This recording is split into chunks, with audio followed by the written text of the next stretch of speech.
Good morning, everyone. This is your English class, and today we are going to study the second chapter of our course book, that is 3 Days to See, written by Helen Keeler. So, this chapter we are going to study. So, for this, you are advised to open the page number 9. Let's start. Page number 9, you have to open.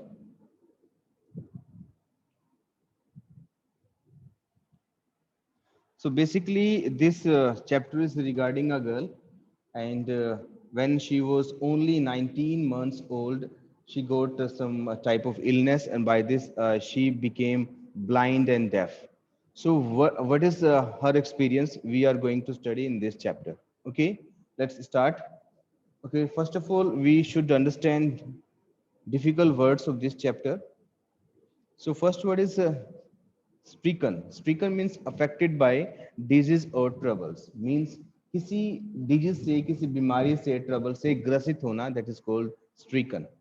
Worthy of note means important. Means कोई विशेष हो उसको हम worthy of note बोल सकते हैं, important बोल सकते हैं.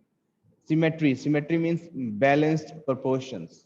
लाइक कोई दो समान आकृति हो उसको बोलते हैं सिमेट्री. जैसे एक लीव होता है, एक लीफ के अंदर दो पार्ट होते हैं, लेफ्ट और राइट, तो वो क्या है?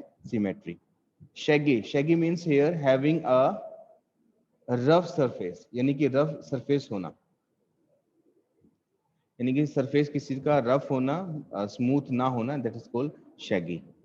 Okay, let's come on the next page and see the difficult word are written there or not. Yeah, so more difficult words are written here. Let's understand them. First is revealed. Revealed means showed something clearly, यानी किसी चीज को उजागर करना, किसी चीज को दिखाना, किसी चीज से पर्दा हटाना. Next, detect means discover, means पता लगाना. Next is intoxicate. Intoxicate means here become very happy and excited, बहुत ज्यादा खुश और उत्साहित हो जाना. Pageant means an exhibition showing a succession of events, यानी किसी चीज की सक्सेशन को दिखाने वाला कोई इवेंट, जैसे हम झांकी बोलते हैं, जैसे गुरु नानक जयंती पे या दिवाली पे झांकियां निकलती हैं, that's pageant. Haunts means like places commonly visited, ऐसे places जो लोग जहाँ पर अक्सर आते हैं, जैसे हमारे पार्क्स होते हैं, पार्क्स में लोग अक्सर आते हैं, right? Next is strains of an orchestra. Strains of an orchestra means a sequence of musical notes, यानी कि म्यूजिकल जो बजता है उसका जो सीक्वेंस होता है उसको हम बोलते हैं strains of an orchestra. Next, tactical sense. Sense of touch, यानी टच करने की सेंस है, अनुभूति जो है टच करने से की जो फीलिंग है उसको बोलते हैं tactical sense. Next, relish. Relish means a deep sense of enjoyment, यानी इंजॉयमेंट की जो डीप सेंस होती है इसको मजा बोलते हैं, खुशी बोलते हैं, that is called relish. Next is morsel. Morsel means a small piece of food, यानी किसी भी पीस की, किसी फूड का कोई स्मॉल पीस, जिसको बाइट बोलते हैं, जैसे रोटी की एक बाइट होती है, right? So these were the difficult words. Now let's understand the chapter. Let me come back on the page number 9.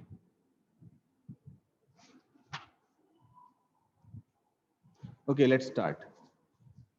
I have often thought it would be a blessing if each human being was stricken blind and deaf for a few days at some time during his early adult life.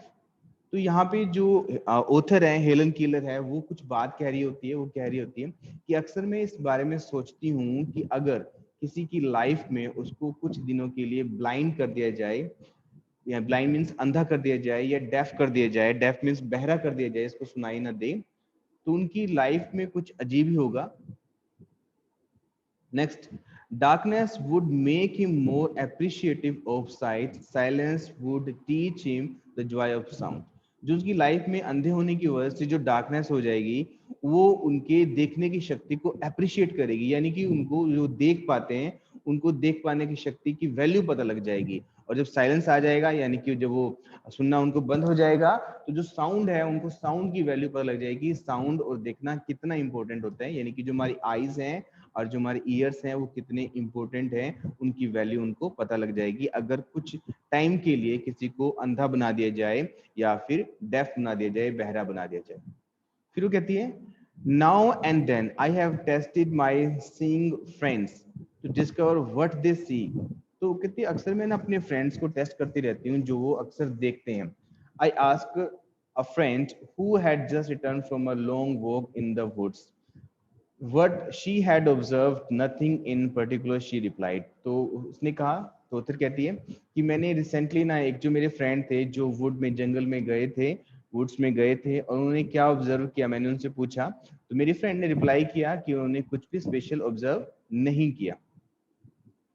How was it possible I ask my self, मैंने अपने आप से पूछा और फिर ऐसा कह रही है to walk for an hour through the woods and see nothing worthy of note. 1 घंटे के लिए किसी वुड्स में किसी जंगल में जाना और ऐसा कुछ भी इंपॉर्टेंट वहां नोटिस नहीं करना, ये कैसे पॉसिबल हो सकता है. I who can't see find hundreds of things to interest me through mere touch. तो वो अपने बारे में कहते हैं कि जो देख नहीं सकती हूँ, अगर मुझे किसी वुड्स में जाने का चांस मिलता है तो मैं बहुत सारी चीजें वहां पे देख सकती हूँ. देखने का मतलब फील कर सकती हूँ जिसमें मेरा इंटरेस्ट हो. केवल टच करने से मैं बहुत सारी चीजों को ऑब्जर्व कर सकती हूँ अगर मुझे जंगल में जाने का यानी कि वुड्स में जाने का चांस मिलता है. I feel the delicate symmetry of a leaf. एक लीफ की जो डेलिकेट बिल्कुल पतली पतली डेलिकेट मुलायम सी जो सिमेट्री होती है, रेखाएं बनी होती हैं, मैं उनको फील कर सकती हूँ. I pass my hands lovingly about the smooth skin of silver birch. Silver birch एक ट्री होता है. तो कहते हैं कि मैं अगर अपने हैंड को पास करती हूँ एक बड़े प्यार से स्मूथ स्किन के ऊपर सिल्वर बर्च की और rough shaggy bark of pine tree की शेगी जो रफ और शेगी बार्क होती हैं उनको मैं अगर उन पे रब करती हूँ, हल्का सा अपना हाथ घुमाती हूँ तो मुझे बहुत सारी चीजें वहाँ फील होती हैं, मैं इन चीजों को बहुत महसूस करती हूँ. इन spring I touch the branches of trees hopefully in search of a bird. तो एक बर्ड के यानी कि जो वो कहते हैं कि स्प्रिंग में जब मैं ब्रांचेस को टच करती हूँ होपफुली ये आशा करती हूँ कि मुझे कोई बर्ड वहाँ पे एक छोटी सी कोपल वहाँ पे यानी किसी फूल के खिलने की जो कोपले होती हैं वो मुझे मिल जाए. The first sign of awakening nature after the winter sleep. तो ये जो फर्स्ट साइन होता है यानी कि स्प्रिंग जो होती है विंटर के बाद आती है. Occasionally if I am fortunate, अगर अब मुझे अवसर मिलता है और मैं भाग्यशाली हूं तो I place my hand gently on a small tree and feel the happy quiver of a bird in a full song.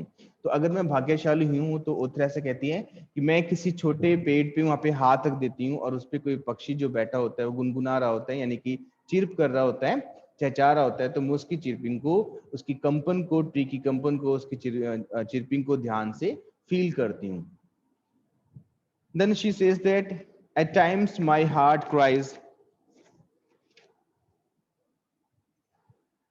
At times my heart cries out with longing to see all these things. उस समय मेरा heart ना cry कर रहा होता है, चिल्ला रहा होता है कि काश मैं इन चीजों को देख पाती. मेरी बहुत इच्छा होती है जब मैं इन चीजों को टच करती हूँ उनको देख नहीं पाती तो मेरी इच्छा होती है कि मैं उनको काश देख पाती. If I can get so much pleasure from mere touch, how much more beautiful must be revealed bye site. वो अपने आप से कहते हैं कि केवल सिर्फ टच करने से इतना प्लेजर मिलता है, इतनी खुशी मिलती है, इतना मजा आता है, तो जब अगर मेरे पास आंखें होती मैं इसको देखती तो कितने ज्यादा मुझे मजा आता है इन इस ब्यूटी को देखकर.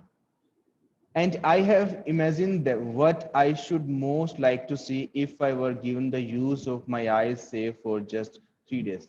तो वो कहती है कि मैंने इमेजिन किया है, मैंने इस बात को भी इमेजिन कर रखा है कि अगर मुझे केवल 3 दिनों के लिए, सिर्फ 3 दिनों के लिए मुझे मेरी आईज वापस मिल जाएं, यानी कि मुझे दिखना स्टार्ट हो जाए, तो मैं क्या क्या देखूंगी, मैं क्या क्या कर सकती हूँ अपनी आईज से. तो वो यहाँ पे अब एक्सप्लेन करने वाली है, बताने वाली है. On the first day, I should want to see the people whose kindness and companionship have made my life worth living. तो पहले दिन वो कहते हैं कि अगर मुझे आइस मिल जाए सिर्फ 3 दिनों के लिए, तो पहले दिन जो पहला काम क्या करूंगी, मैं उन लोगों को देखना चाहूंगी जिनकी दया से, जिनकी हेल्प से मेरी लाइफ जीने के लायक बनी है. यानी कि जो लोग अक्सर मुझे हेल्प करते हैं, मैं देख नहीं सकती, सुन नहीं सकती, उन कुछ काम ऐसे होते हैं जहाँ पे देखने सुनने की जरूरत पड़ती है, तो वो लोग मेरी हेल्प करते हैं, तो उनको मैं फर्स्ट ऑफ ऑल देखना चाहती हूँ. Next, I do not know what it is to see into the heart of a friend through the window of soul the eyes. तो कहते हैं कि मुझे नहीं पता कि जो आईज जो एक विंडो की तरह होते हैं, यानी कि मुझे आंख मिल जाएंगी, तो आंखों के द्वारा किसी की साउल को देखना, किसी की हकीकत को देखना, मुझे नहीं पता कि आंखों से किसी की हकीकत को कैसे देखा जाता है, किसी के दिल को कैसे परखा जाता है। I can only see through my fingertips that outline of a face. तो कहते हैं कि मैं किसी के फेस पे टच करके अपनी फिंगर टिप से उसकी आउटलाइन को पहचान के मैं पहचान पाती हूँ कि वो कौन है। यानी कि मैं केवल टच करती हूँ, टच करने से मुझे पता लग जाता है कि मैं उसके फेस पे टच करूंगी, मुझे पता लग जाएगा कि वो कौन है, अगर मैं उसको जानती हूँ तो। I can detect laughter, sorrow and many other obvious emotions. वो कहते हैं कि जितने भी इमोशंस होते हैं, जैसे किसी का हंसना, किसी का दुखी होना, जस्ट मेरे टच से ही मुझे पता लग जाता है कि सामने वाला पर्सन हैप्पी है या सैड है।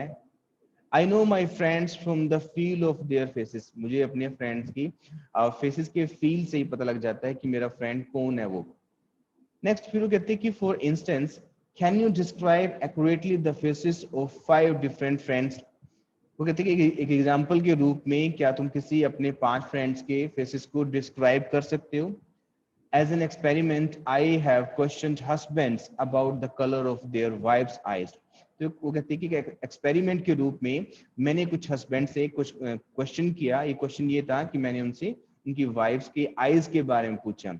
And often they express embarrassed confusion and admit that they do not know। और ज्यादातर उनसे कंफ्यूज हो गए थे और उन्होंने इस बात को ही माना, उन हस्बैंड्स ने इस बात को ही माना कि उनको उनकी वाइफ की आईज का कलर नहीं पता है। I should like to see the books which have been read to me. तो कहते हैं कि मैं उन बुक्स को भी देखना चाहती हूँ जो मेरे लिए पढ़ी गई हैं। यानी कि मैं देख तो सकती नहीं, तो जिस तरह लोगों ने पढ़ी उन बुक को, मुझे समझाने की कोशिश की है क्योंकि मैं सुन भी नहीं सकती, तो मैं उन बुक्स को सबसे पहले देखना चाहती हूँ। And which have revealed to me the deepest channel of human life. और वो बुक्स जिसने मुझे ह्यूमन लाइफ के बारे में बताया है, तो उन बुक्स को भी मैं देखना चाहती हूँ। In the afternoon, I should take a long walk in the woods and intoxicate my eyes on the beauties of the world। तो कहते हैं कि आफ्टरनून को मैं चाहती हूँ कि मैं किसी वुड्स में, किसी जंगल में जाऊं, वहां पे वॉक करूं, वहां पे घूमूं और खुश अपनी मतलब अपनी आईज को उस वुड के नेचर को देखकर, वर्ल्ड के सबसे ब्यूटीफुल नेचर को देखकर अपने आप को मैं खुश करूं। And I should pray for the glory of the colourful sunset. और वो कहती है कि मैं जो सनसेट होता है उसकी जो ग्लोरी होती है, कलरफुल जो सनसेट होता है, उसको भी मैं देखना चाहती हूँ। That night I should not be able to sleep. और उस रात मैं नहीं चाहती कि मैं फर्स्ट नाइट को सोऊं, क्योंकि मैं अपना टाइम खराब नहीं करना चाहती, वो ऐसा बोलती है। On my second day, I should like to see the pageant of man's progress। Second day पे मैं पेजेंट्स को देखना चाहती हूँ, मैन प्रोग्रेस की जो उनकी झांकियां होती हैं, जो उनको देखना चाहती हूँ। And I should go to the museums. और मैं म्यूजियम्स में भी जाना चाहती हूँ। I should try to probe into the soul of a man through his art. तो मैं आर्ट के द्वारा किसी भी इंसान की अंदर क्या है, उसकी साउल को, उसकी आत्मा को पहचानने की कोशिश करूंगी, मैं उसको कोशिश करना चाहती हूँ। The things I knew through touch I should see now see।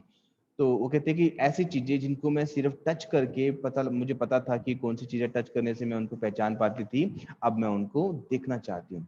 The evening of my second day I should spend at the theatre और एट द मूवीज। जो सेकेंड डे की इवनिंग होगी, और मैं चाहती हूँ कि मैं तब कोई मूवी देखूं या किसी थिएटर में जाऊं। Next, the flowing morning I should again greet the dawn. तो नेक्स्ट मॉर्निंग को अगेन मैं डॉन को मैं देखना चाहती हूँ, ग्रीट करना चाहती हूँ। डॉन का मतलब होता है सूर्य उदय होने का जो टाइम होता है, जब सूरज निकलता है, उस समय को मैं देखना चाहती हूँ। Anxious to discover new delights and new revolutions of beauty. और तो मैं न्यू डिलाइट्स को देखना चाहती हूँ, जो नई खुशियां हैं देखना चाहती हूँ, जो ब्यूटी की जो अननोन फैक्ट्स हैं मेरे लिए, रेवल्यूशंस हैं, अननोन फैक्ट्स हैं ब्यूटी की, उनको मैं देखना चाहती हूँ। Today, this third day, I shall spend in the workaday world amid the haunts of men going about the business of life। तो मैं वर्काडे वर्ल्ड में, यानी कि जहाँ लोग अक्सर काम करने आते हैं, जहाँ लोग अक्सर आते हैं, होन्स जो होते हैं, वहां पे जाके मैं देखना चाहती हूँ कि लोग क्या करते हैं, कैसे वहां पे आते हैं, कैसे वहाँ किस तरह की एक्टिविटीज करते हैं, तो ये सब मैं देखना चाहती हूँ। At midnight, permanent night would close on me again। जो कहते हैं कि मिडनाइट को, परमानेंट नाइट को मेरी आईज बिल्कुल क्लोज हो जाएगी।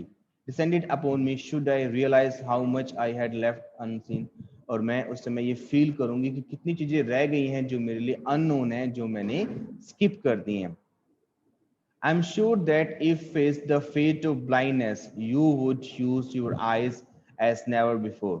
अब मुझे श्योर है इस बात पे, I'm sure that if you face the fate of blindness, you would use your eyes as never before. मुझे इस बात में, मैं इस बात पे श्योर हूँ। उत्तर कहती है कि अगर आपको आपकी आंखें छीन ली जाए, यानी कि तुम पता लग जाए कि तुम ब्लाइंड होने वाले हो, तो आप अपनी आईज का उस तरह यूज करोगे जिस तरह आपने पहले कभी नहीं यूज किया करा होगा, क्योंकि आपको अपनी आईज की वैल्यू पता होगी। Everything you saw would become dear to you. जो भी कुछ तुम देखोगे वो तुम्हारे लिए बहुत ही प्रिय बन जाएगा, बहुत ही डियर बन जाएगा। Your eyes would touch and embarrass every object that came with in your range of vision. जो तुम्हारी आईज से जो भी कुछ तुम देखोगे, टच करोगे, यानी कि जो भी तुम्हारे विजन में तुम्हारी जो चीजें आएंगी, तो उनको बड़े ही ध्यान से देखोगे, बड़े ही ऑब्जर्वेशन के साथ देखोगे। Then at least you would really see and a new world of beauty would open itself before you। और तुम देखोगे कि एक नया ब्यूटी का वर्ल्ड तुम्हारे सामने ओपन हो गया है। Next, I who am blind can give one hint to those who see। वो कहते हैं कि मैं जो ब्लाइंड हूँ, जो देख नहीं सकती, तो मैं एक बात का हिंट दे सकती हूँ। Use your eyes as if tomorrow you would be stricken blind. अपनी आईज को वैसे यूज करो, ये मान के कि कल तुम अंधे हो जाओगे, तो देखना तुम्हें कितना चेंज आएगा, तुम्हें कितना फर्क महसूस होगा। तुम अपनी आईज को फुली यूज करोगे और जो भी चीज तुम देखोगे वो तुम्हारे लिए बहुत डियर बन जाएगी। At the same method can be applied to the other senses. जो ये सेम मेथड है, यानी कि इमेजिन करना कि कल आपको पास वो देखने की, सुनने की शक्ति नहीं रहेगी, तो तुम अपनी उस चीजों को ज्यादा अच्छे से यूज कर पाओगे। Hear the music of voices, the song of a bird and the mighty। तुम ध्यान से सुनोगे उस म्यूजिक की वॉइस को, जो बर्ड्स के सॉन्ग होते हैं उनको ध्यान से सुनोगे। Next page. And the strain of the orchestra, orchestra के जो म्यूजिक्स होते हैं उनको ध्यान से सुनोगे। If sorry as if you would be stricken deaf tomorrow. अगर ये पता लग जाए कि तुम्हें कि कल तुम डेफ हो जाओगे, तुम्हें डेफ होने की तुमका रोग लग जाएगा, यानी कि तुम सुन नहीं पाओगे, तो तुम अपने सुनने की शक्ति जो होती है उसको फुली यूज करोगे, उसकी वैल्यू तुम्हें पता लग जाएगी। Touch each object as if tomorrow your tactical sense would fail. अपनी हर एक मतलब हर एक चीज को तुम ऐसे टच करोगे कि जैसे कि तुम्हारे टैक्टिकल सेंस है, यानी कि टच करने की जो सेंस है वो कल खराब हो जाएगी, तुम्हें टच करके महसूस करना बंद हो जाएगा, तो तुम उसको वैसे एक इम्पोर्टेंस के साथ यूज करना स्टार्ट कर दोगे। Smell the perfume of flowers, taste with relish each morsel. अपने परफ्यूम को स्मेल करो, जो फ्लावर के परफ्यूम होता है उसको बड़े ध्यान से स्मेल करो, और हर एक मोर्सल को, हर एक बाइट को, उसके इंजॉयमेंट को फील करो, टेस्ट करो। As if tomorrow you could never smell and taste again.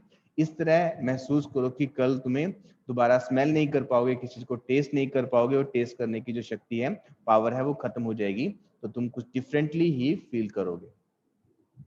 Make the most of every sense. अपनी सेंस का जितना भी आप ज्यादा यूज कर सकते हो उसको यूज करो। But of all the senses I am sure the site must be the most delightful. वो कहते हैं कि जितनी हमारी सेंसेस होती हैं, यानी कि जितनी हमारी जैसे हमारी सुनने की शक्ति होती है, देखने की शक्ति होती है, टच करने की शक्ति होती है, उन सभी जितनी भी हमारी सेंसेस होती हैं, उन सब में से देखने की शक्ति सबसे ज्यादा अच्छी होती है, सबसे ज्यादा खुशी देने वाली होती है, डिलाइटफुल होती है। Right? So this is all about this chapter, and question answer we will discuss in the next class. Now, if you want to ask